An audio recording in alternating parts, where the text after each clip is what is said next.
When the sun is high above us, or the moon is full aglow, what better than to sit by the river and watch it flow?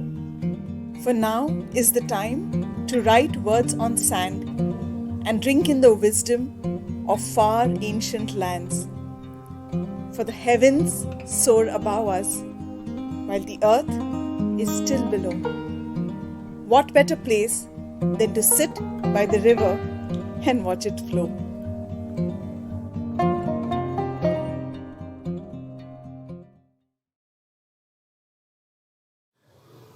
It was evening, and like every evening, Pankaj Mishra, the bartender of the Sleepy Owl, sat at his nifty little bar counter, polishing his glasses and watching out for the snowflakes fall outside slowly. And as he looked out, he could see the twilight slowly take over the entire scenery. Pankaj Mishra loved doing that every evening as a bartender for the last so many decades.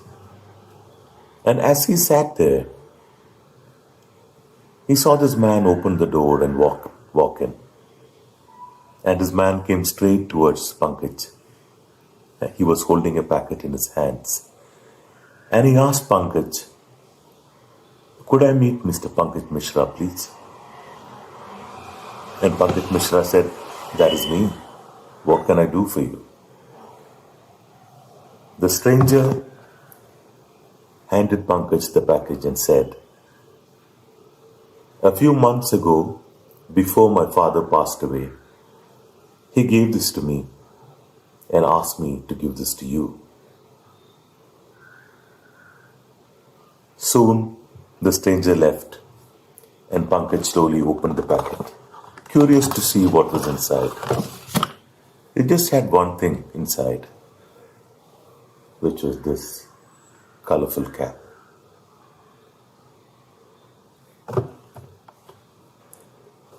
Flashback to almost 25 years back.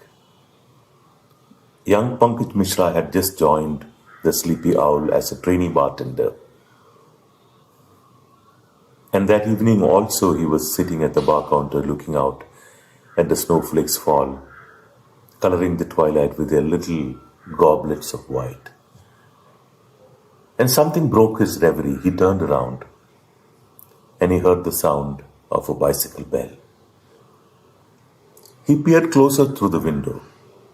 He saw a man dismounting from the bicycle, park it, lock it, turn around, and make a beeline for the door of the Sleepy Owl.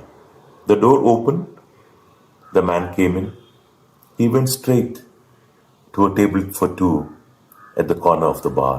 He sat down, turned around and looked at Pankaj. Pankaj continued looking at the man who had walked in.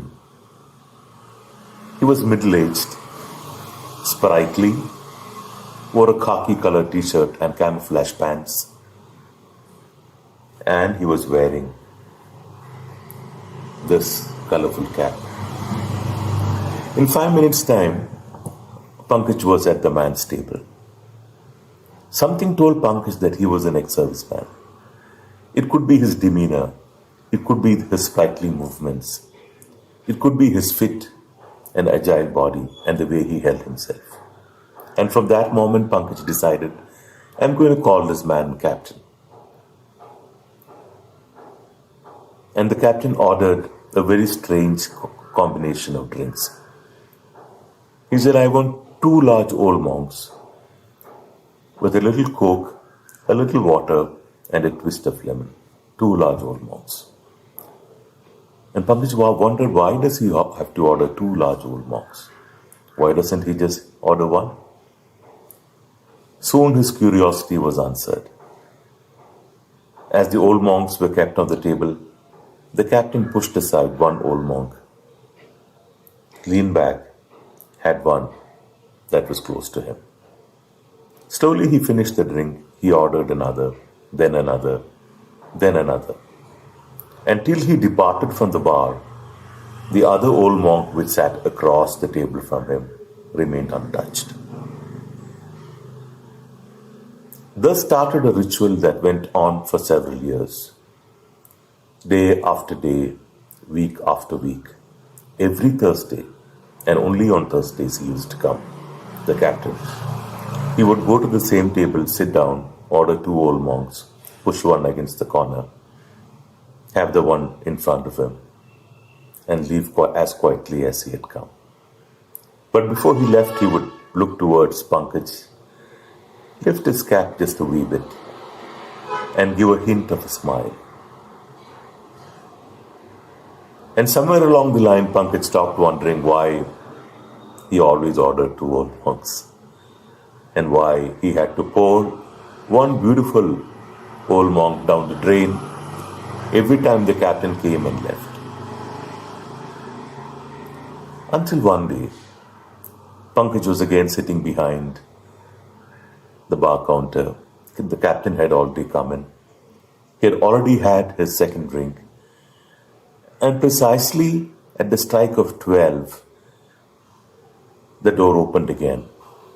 And a lady in a purple dress entered, looked around briefly, and went straight to the captain's table.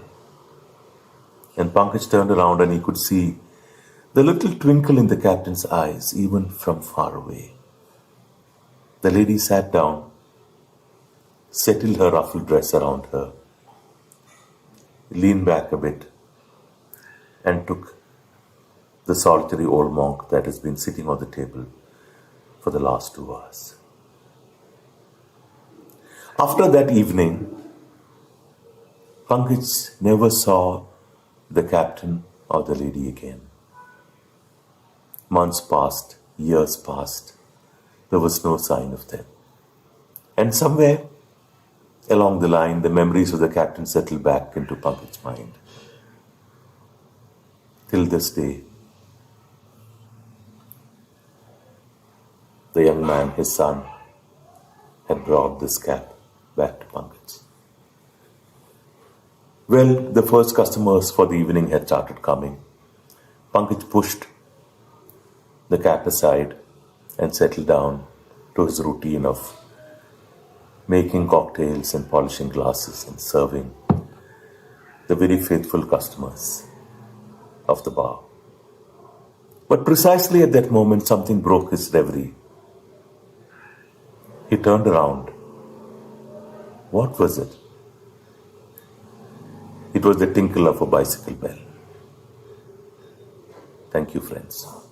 This is a story from almost exactly 10 years ago, the summer of 2010. In the summer of 2010, I was a wide-eyed 17-year-old and I was moving away from home to university for the first time. I had grown up here in Bangalore, where I knew every street like the back of my hands, and I was moving to Chennai, a place I associated with my cousins, and summers I wish I had spent at home here reading.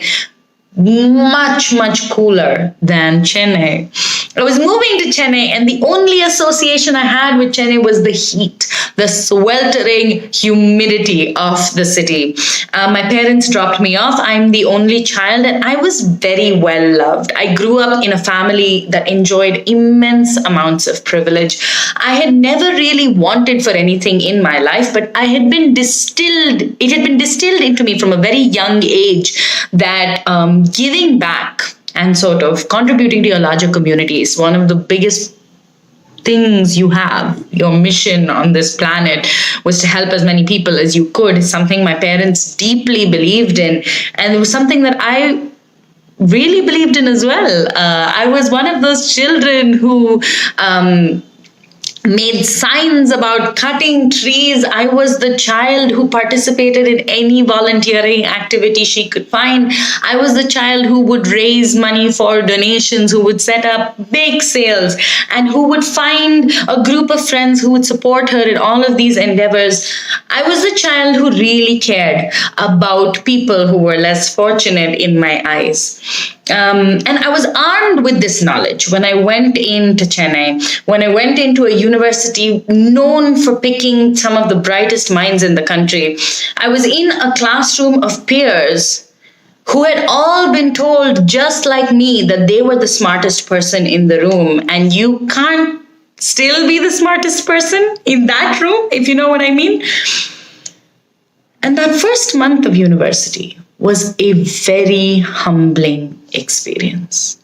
I remember still the first class that I had with an insightful, wonderful professor called Professor Tripathi, who really shaped how I thought about things in that first month. I was so impressionable, and he gave me vocabulary to talk about the books that I was reading, the things that I was thinking about, the literature that I had around me, but ways to look at it critically, to sort of focus my binoculars in new and interesting places. It felt like it was the first time in my life that I was really challenged. Those classes in that first month of university.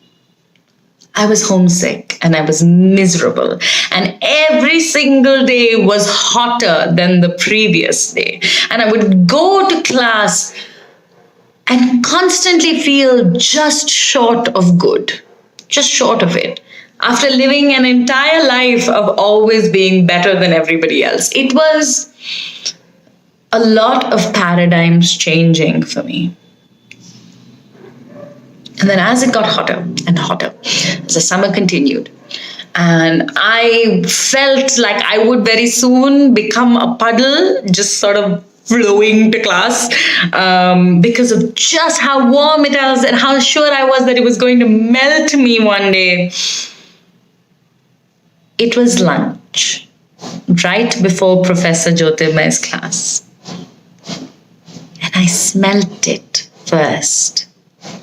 I smelt the rain on the earth. And then I heard it, the rumble of the thunder. And then I saw the clouds coming in and the room we were in getting darker and darker until somebody had to go and turn out the light. And then I heard the rain. I had never been so physically grateful for rain in my life.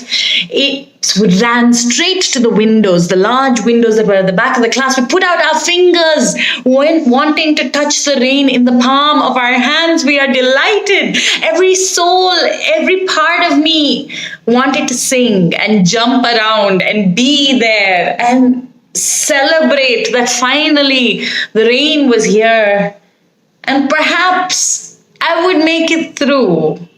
Perhaps Chennai would become a little less miserable because of the rains. And as I was thinking of these things and wanting to jump around and sing and dance, Professor Jyotirmay came into class and he said, "What are all of you doing?" Silence. Room full of 17-year-olds who had just then been jumping around. We come back to our seats and he says, "Don't you know rain is a bourgeois pleasure? Did you think for a moment about all those people whose houses would be washed away by the very same rains that you are celebrating? You can celebrate them because you are inside, you are indoors, you have a hostel room, you have a home, you have the right kind of shoes that'll let you walk around in this weather. Don't you know that you are the bourgeois who can celebrate this?"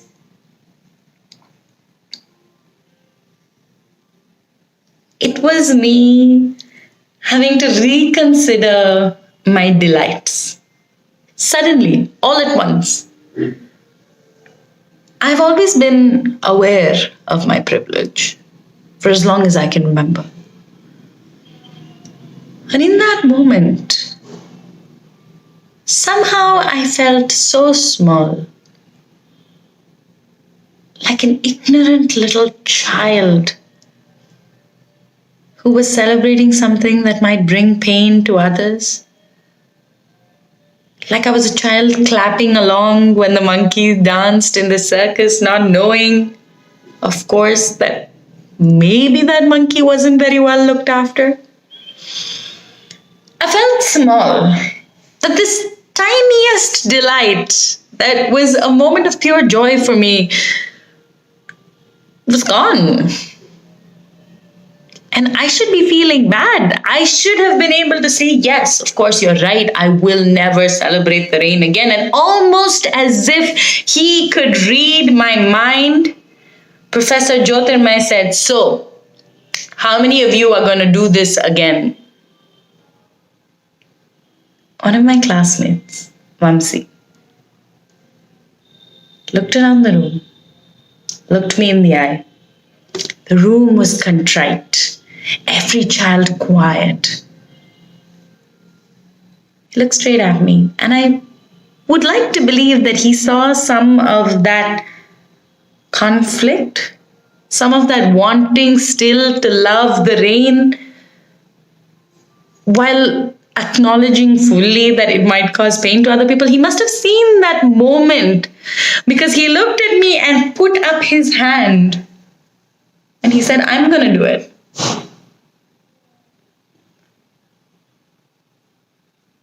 I had never seen anybody stand by the things that they enjoyed in such a way before. Not against someone in a position of power, in a position of authority. And I think about this moment when it rains. Often, every monsoon, perhaps for the last 10 years, I have thought about this story. And I think about it this year, as the rains began. I think about this contradiction, which is the gift that the story gave me, that it's okay to have little delights. And times like these, God knows we really need them. In times like these, we hold on to our little delights. I can't think of a single little delight that doesn't come at a cost.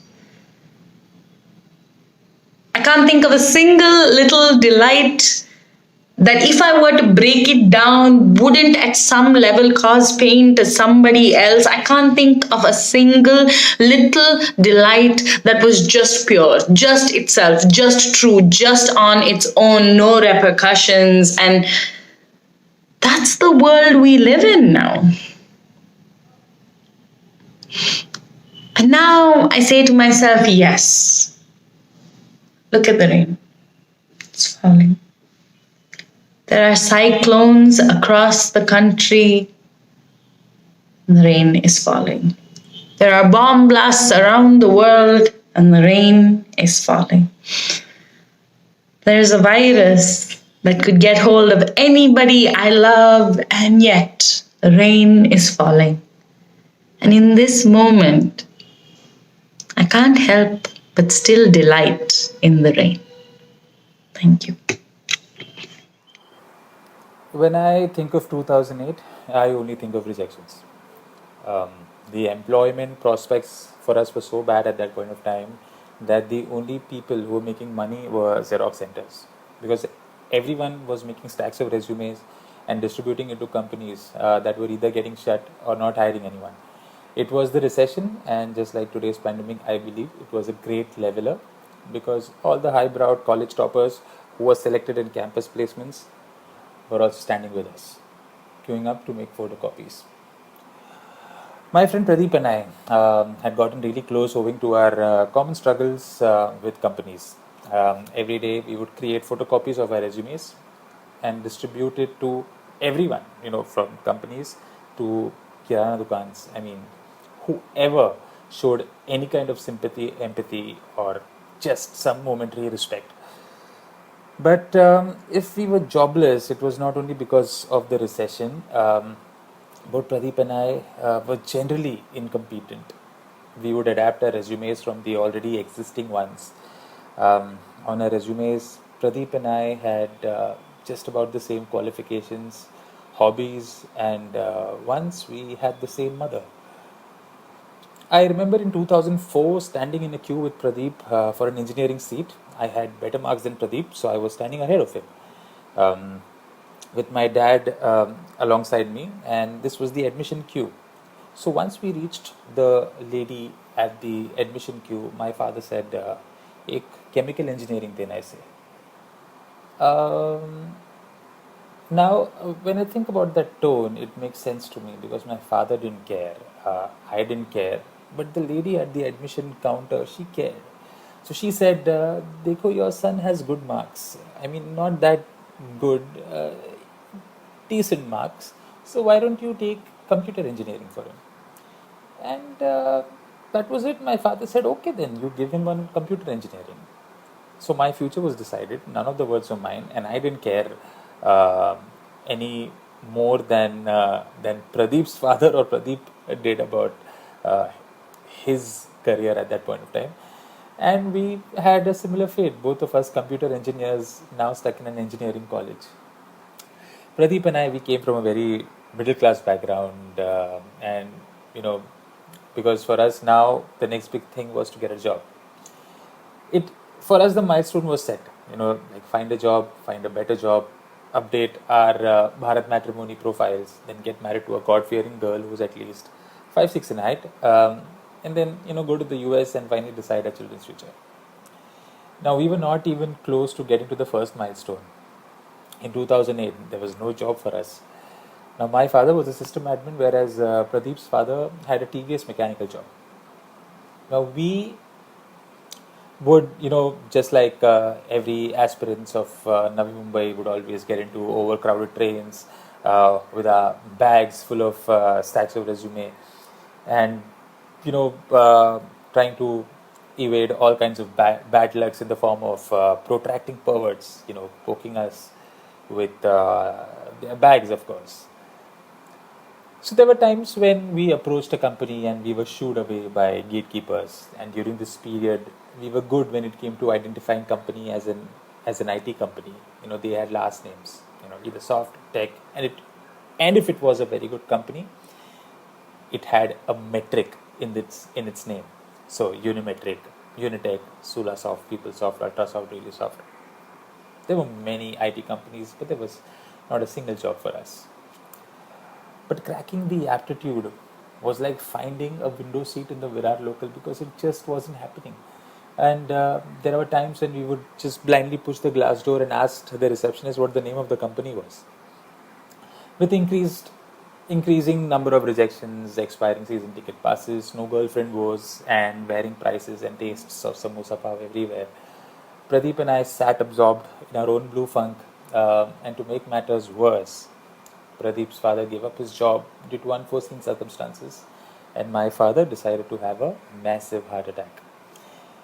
Now, I had taken a break from wandering in the wilderness with a resume, dressed up like a salesman, to be there in the cardiac ward with my father, who was recommended a bypass surgery. Meanwhile, Pradeep was still on the lookout. He would call me and give me reasons as to why this time, just like every other time, he failed the aptitude tests. It was tough for both of us because our fathers had subtly stepped down from the throne and had asked us to take places soon. Days went by. Pradeep was setting a new record for the number of rejections. I was strangely enjoying the hospital food, and just then we got a call from a company named Geometric Solutions. Now, I didn't want to miss out on this opportunity, but my dad's bypass surgery was scheduled on the same day that we needed to be there. My eldest sister asked me to give the aptitude a very good shot, and she assured me that she would be there with my father at the time of the surgery. Now, I didn't want to go, but it had metric to its name. I knew this was a good company and I should give it a good shot. Eventually, Pradeep and I saw each other again, and I could see the agony of this lingering tyranny on his face. I could see the stress lines on his face, on his forehead rather, and he could see the love I had for the cafeteria food on my cheeks. We entered the lobby. We tried our best to look like you know, future stiff-necked, shaven mavens that Malcolm Gladwell always talks about. And at Geometric Solutions, we were surrounded by glass doors, fire extinguishers every 2 meters, spotless floors, reflecting another world within them, and with a receptionist who welcomed us and gave us so much respect. Like, we were asked to sit on the sofa. Who does that? A good company would do that. And I wanted to be there in that company at that point of time when she smiled at us and said, "Good morning." That had never happened, not in 2008. We were then taken to one of the training rooms, and the distribution of the aptitude test papers was just about to start. We both knew how big this was for the two of us. Our fathers were hoping to hear something good from us. Um, Now the room was filled with 50 odd people who looked just like us, the same mixture of competence and desperations, and we were the army of the overeducated people, of the overeducated. The the paper distribution had just started. Pradeep looked at me. I looked at him, and he did this. It was dramatic. I mean, it was overly dramatic at that point of time, but at that moment, I totally bought it because I was pumped. So was Pradeep. We got our papers, and within the stipulated 60 minutes, we completed our test. It was challenging, but within the range of what we had expected. We had to wait for about 20 minutes at the receptions before being called by one of the senior employees. Now we gathered into the same room where our tests were conducted. They started calling out our names. Vishal Sahani, Ravindra Shanbag. Now both of us hoping that our names will be called as well. Jagannath Nadar, Nilesh Taude. Pradeep and I were really getting restless. Just then, I heard Shekhar Shinde, Rohit Nair. I jolted on my seat and I slapped my chest, and my celebrations began because this was my Rocky Balboa moment. I wanted to do this to Pradeep, but I realized that his name wasn't called. Pradeep, being Pradeep, came to me and patted my back. The trainer asked us, the senior employee asked us to come along with him, and we moved out of the room because now it was time for step 2, and this was the first time that I had progressed an aptitude test. I had surpassed the challenge of an aptitude test. As we moved out of the room, I noticed the nameplates with designations mentioned on each door. I looked to the left, general manager, HR manager, ladies, gents, even those looked so good. They seemed so fancy and fascinating that I wanted a cabin for myself with a nameplate shining under that luminescent yellow light. They were uniform in their appearance. But as we moved forward, as we saw more and more doors, CEO, CTO, CIO, UFO, all of those things, I saw another door with text in bold green color font, and it said, "Exit." Before I could turn back or look at the coordinator in disbelief, he nonchalantly said, "Thank you for coming. Have a nice day." Pradeep had qualified for the next round, and in my head, I saw him go. It was appropriate, maybe. But the sun was bright outside, and I was suddenly overdressed. I couldn't fathom this unjust treatment towards us challenged mortals, and what really struck me was not this failure, but the fact that I would now be all alone, without my good friend's company. I'll be out there searching for jobs alone. Before I could sit back, think even more, sulk, cry, squeal, thump my chest, not in the Rocky Balboa way anymore. I got a call from my sister who told me that my father's bypass surgery was a success. The doctors had borrowed a vein from his hand and bypassed the defaulting blood vessel. I mean, come on, my feeling sorry for myself had to wait. Because my dad being okay put things in perspective, and that was way too important for me, you know, uh, bigger than success and failures. But what made me really, really happy was the fact that Pradeep got kicked out in the next round. And that for me was more important, I guess. Thank you. I'm going to share a traditional story that is simple but insightful. A fowler, like his usual practice, set out into the forest to lay his net to capture some birds. Two birds, who were also companions, got entangled in this net. But by the time the fowler walked up to the net, the two birds pulled hard and rose up to the sky. The fowler, seeing this, did not panic. He decided to follow the directions the bird took. An old man who had witnessed this peculiar situation was amused that the fowler was still hopeful of catching the birds. He called out to the fowler, "Isn't it rather foolish for a man who walks the earth is still hopeful of capturing the wanderers of the sky?" The fowler argued. These two birds had escaped with unity, but they are bound to quarrel and come under his control. True to his anticipation, the two birds who had with unity escaped foolishly fought. In the bargain, they lost speed in their flight and fell to the ground, doomed to death. The fowler walked away with the birds. This is a story I've heard from my great-grandmother many times, and she smiled her toothless smile every time she talked about the foolish birds. But this simple thing sometimes escapes us. So today I invite you to reflect on how sometimes we get caught up in our individual differences and lose sight of the bigger picture of our common goal. Thank you.